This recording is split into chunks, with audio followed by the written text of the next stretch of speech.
Well, I suppose first we should describe it.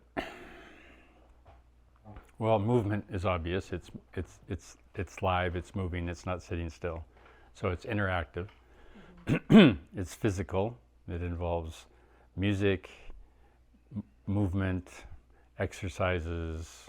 There's meditation involved in it as well. But it's fundamentally a kind of an enactment. It's kind of like you see it in Christianity in the Passion Play. You know Passion Plays, like the story of Jesus? It's a big thing in the States, or it was in the 50s. They would put on this kind of pageant and on stage, and they'd act out, and it was kind of the life of Christ, or part of the life of Christ anyway. So it was kind of like a Passion Play. So it was kind of like a theater production. But theater productions, of course, are built for entertainment. Originally, theater was a form of catharsis. So original theater in the Greeks, for instance, was everybody knew the story. Nobody was learning anything new when they went to the, what is it called? Not the Parathenon, but wherever they did the plays. But everybody knew the story, and they were going to go through the catharsis of the story. Same thing with the life of Christ, right? Everybody knows the story. You're not learning anything new, but you're participating in kind of a catharsis of movement, like for the town and the community, and for your unfoldment, your wisdom mind. So in that sense, it's kind of similar. Mandala means mind tool. So it's kind of like psychedelic. Psychedelic is a mind tool. Dala is tool. So a mandala is a mind tool. It's a mind device. So it's a device for focusing your mind. It's a device for bringing your attention to one point. So in that sense, you could say everything you do in your life is a mandala. When you're cooking, you're doing a mandala. When you're cleaning, you're doing a mandala. But in this case, the focus is principally on the spiritual. So it's a mind tool, mandala, right? Moving, active, for the development of wisdom and understanding in a very Western foundation and Western orientation. All right, so like any play or any theater, you need characters. So the characters in ancient Greek were Zeus and Athena. The characters in Buddhism are like Buddha, of course, and then maybe the bodhisattvas or the deities in Vajrayana.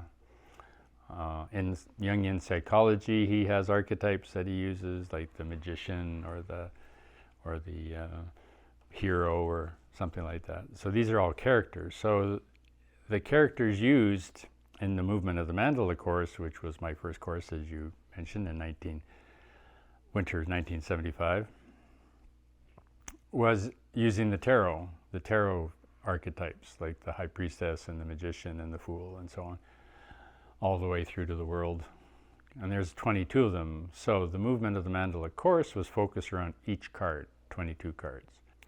So each day we did two. We did one in the morning and one in the afternoon going into the evening. So in that process, we had the costumes and the sets developed. I mean, to an amateur level.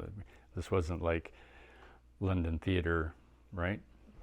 But still, the set was established as shown in the card, and the costume, the person would dress in the costume according to which card they picked. And so this was done ahead of time, the 22 cards, 22 people picking a card, and that was the card they got, regardless of gender. So for instance, it was a man who got the Empress, and it was a woman who got the Magician, just by luck of the draw. So then we had exercises that, as far as I can tell, Namgyal Rinpoche developed himself. They certainly seemed original. Some of them might have been borrowed from here, or some of them might have been borrowed from there. I know obviously certain exercises, certain parts of the exercises in each of the cards I could recognize coming from other tradition or another place, but I think overall the whole scheme of it was his creation. The music was classical, almost universally so.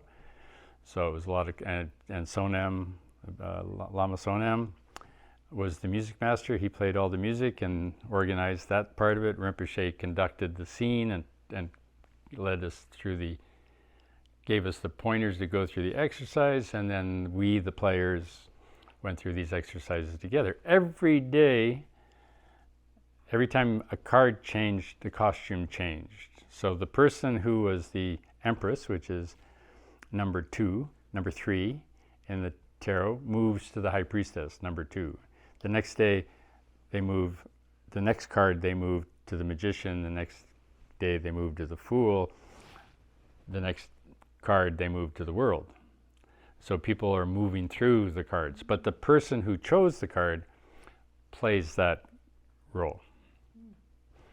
But not necessarily, well, yeah, according linearly. So if I was playing the Hermit and the card we were doing was the High Priestess, let's say you were the High Priestess, then after we've done that body of work, you would move to the Magician and I would move to Strength, the Leo card, number 8. So we did this whole thing, and the exercises changed according to the card. The music changed according to the card. Some of it was done at night, some of it was done in the morning, some of it was done without lights, some of it was done outside, some of it was done inside. One of the exercises was to go out in the dark of night in our bare feet and run around in the snow in minus 20 degree weather, right? So these exercises aren't like just kind of going to a yoga class where you stretch. If you can't do it, you sit down and you take a break or something. These exercises, everybody participated, everybody went through it. And some of them were rigorous and some of them were easy, right? But all of them were highly rewarding and highly enriching. So that was the movement of the Mandala course. As far as I know, he only did it once in his life. I mean, at that level of complexity, he might have done it again. There is some talk that he did another version or somebody else did a version of it, but I don't think it wasn't done in that same degree of complexity with the long retreat and the costumes and the sets and people moving through the cards, as far as I know. And that was 1974.